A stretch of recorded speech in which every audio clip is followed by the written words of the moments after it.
Hi, tonight we're going to talk about inner engineering with quantum spirituality. Quantum physics and consciousness are associated and influenced with each other, even though quantum is material science and consciousness is neither physical nor measurable.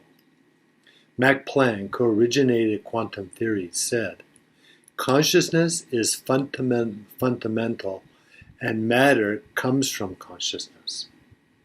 We now have confirmation and support that our mind has an effect on matter. This goes against scientific materialism or the dogma that every living thing is a biological machine that rejects the idea of mind over matter, because they say we can't observe consciousness. In our past, quantum physics, electricity, and radiation cannot be observed and were not believed, and were impossible to describe. To the same degree, Christians refused to look into Galileo's telescope, thinking they would observe the devil's workshop. If we want infinite possibilities to be unsealed, we need to be comfortable with uncertainty and what we can't observe. Many things are not observed, but are experienced in consciousness. That is why we close our eyes when we pray, dream, and kiss. Our consciousness is a multi-dimensional display, where we can experience what can't be observed with the senses, the five senses. Lao Tzu said, "The key to growth is the introduction of higher dimensions of consciousness into our awareness." Dr. Tiller demonstrated that pH can be changed with intention by raising or lowering the pH value of water by one standard with intention and meditation. To do this, is a 1 in a million chance. This experiment was performed many times at different distances, and distance had no effect on the outcome. He also did it with time factor as a factor, as meditators made fruit flies grow 15% faster.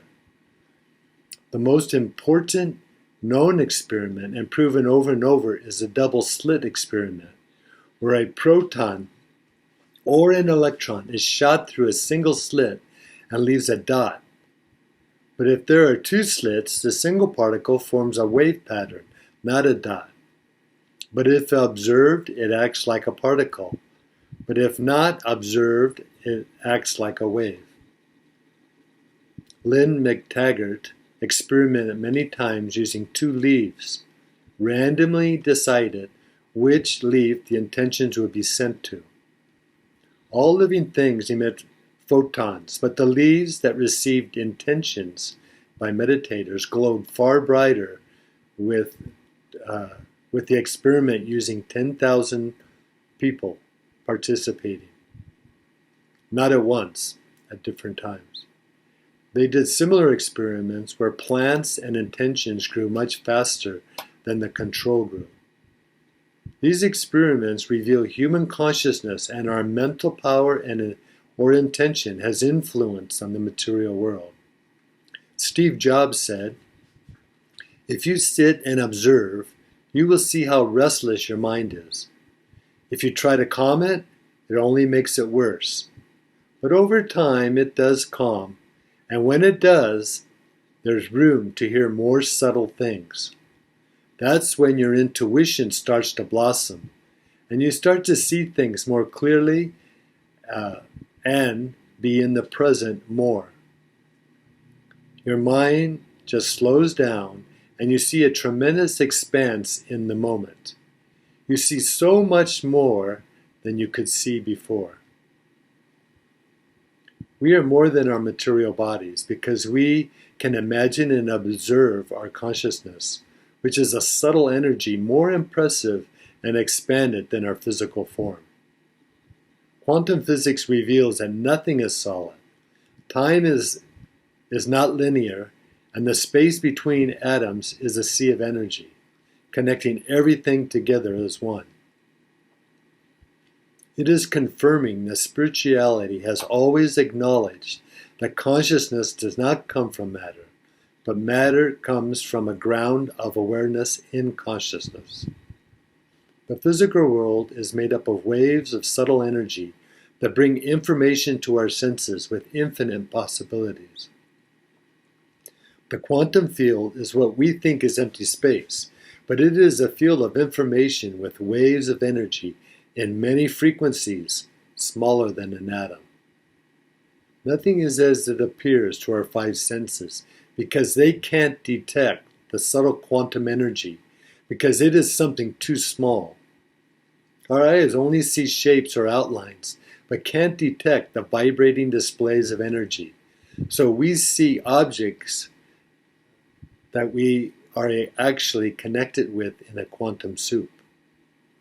We don't feel anything in quantum consciousness because we don't touch, as the energy is smaller than the electrons in atoms.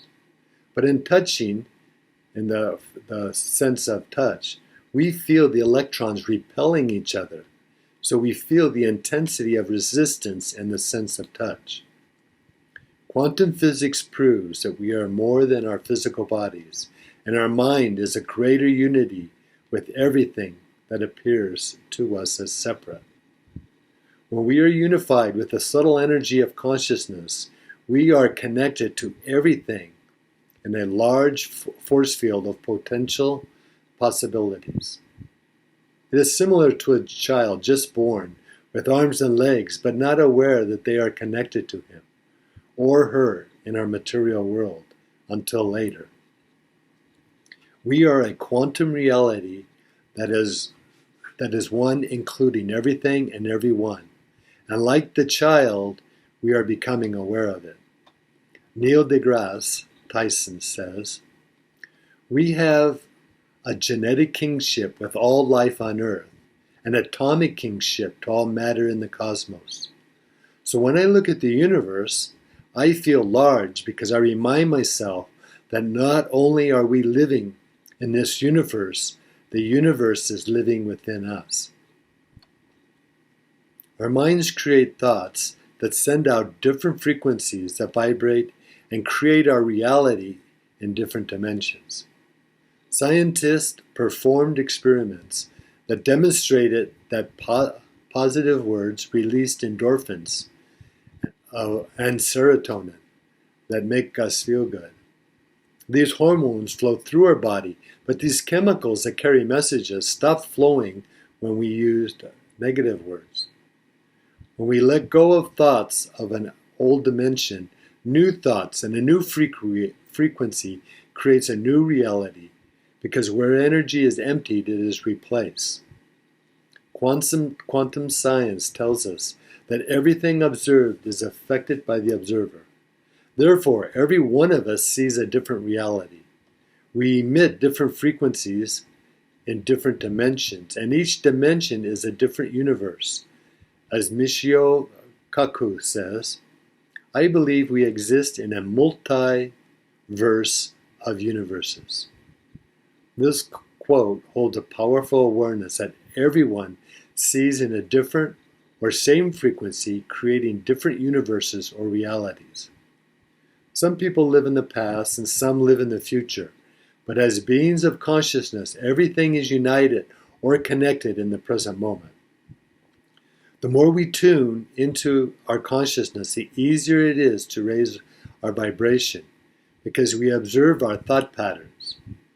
People in a higher dimension are more loving, as they experience that we all are one, vibrating and in harmony with everything and each other. Jesus experienced this, so he talked about love and divinity within most of the time, as he radiated compassion in his natural state. Rumi said, "Your task is not to seek for love, but merely to seek and find all the barriers within yourself that you have built against it." Thank you.